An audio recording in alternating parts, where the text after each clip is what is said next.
Dr. TVN Persuad.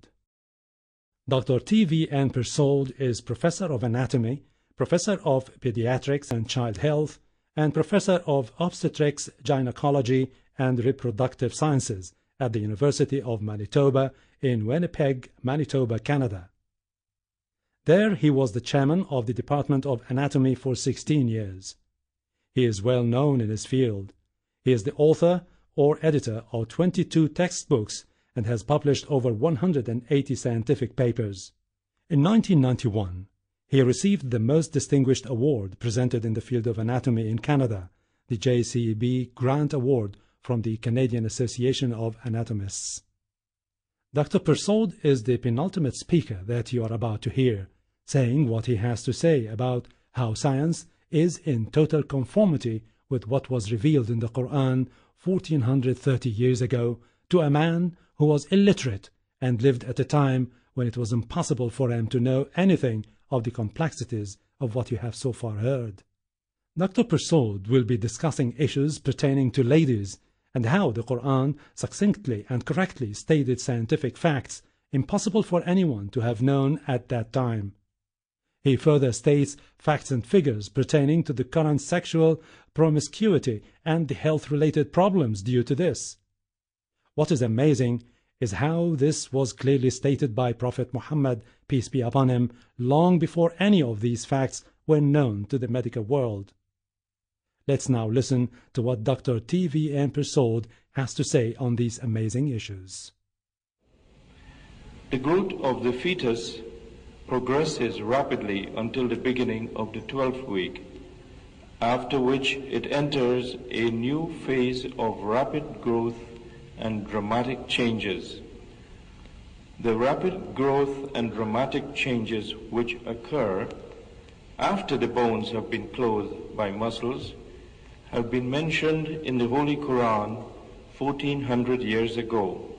And this is the Surah Al-Mu'minun, Ayah 14. The first slide is a scanning electron micrograph of an embryo that is just 5 weeks old.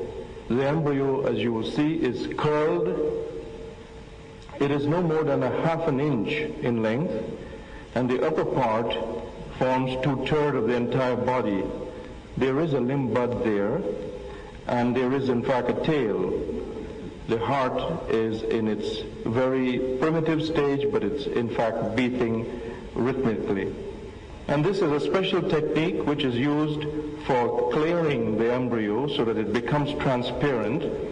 And then a stain is used to stain the bony parts which have appeared. And this is what you're seeing here. It comprises mostly of cartilage, which gives form to the body of the embryo and confers upon it unquestionably human characteristics. This stage of a 7-week-old fetus, its own unique personality, perhaps as a thinking, conscious, and feeling being. And the Prophet Muhammad, peace be unto him, mentioned all these events I've described and their time in the Hadith. And we don't have a transparency, but I'll read it for you. When 42 nights have passed over the sperm drop, Allah sends an angel to it, who shapes it and makes it ears, eyes, skin, flesh, and bones. Then he says, "O Lord, is it male or female?" And your Lord decides what he wishes, and the angel records it. Thank you. Now there is another concept mentioned in the Quran, and that is regarding the soul. There are many thoughts about the soul, but we know very little of its exact nature. And the Quran has indeed cited this. And this I shall read to you now. They ask thee concerning the spirit of inspiration, shukran. Say, the spirit cometh by command of my Lord. Of knowledge, it is only a little that is communicated to you, O man. Thank you very much.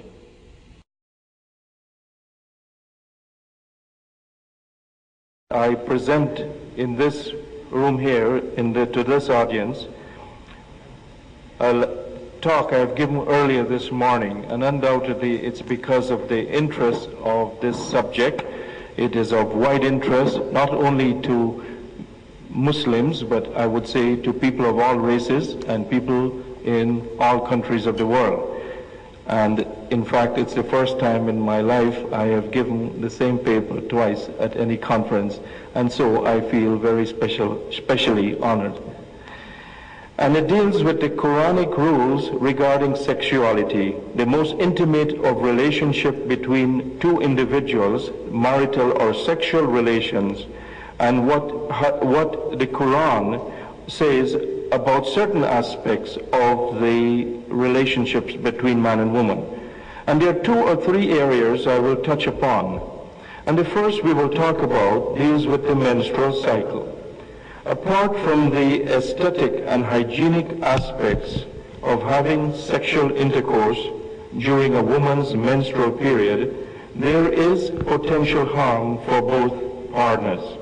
Regarding the menstrual flow itself, the following statement, taken from the 16th edition, which is 1980, of the standard well-known Williams Obstetrics, should be noted. And concerning these problems, the Quran states in Surah Al-Baqarah, ayah 222, they ask thee concerning women's courses, say they are a harm and a pollution, so keep away from women in their courses and do not approach them until they are clean. Sexual promiscuity, another area I like to briefly touch on, has long been associated with several venereal infections, in particular syphilis and gonorrhea.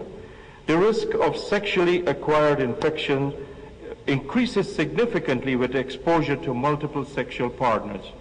Of great concern is the alarming increase in the incidence of diagnosed genital herpes because of sexual permissiveness.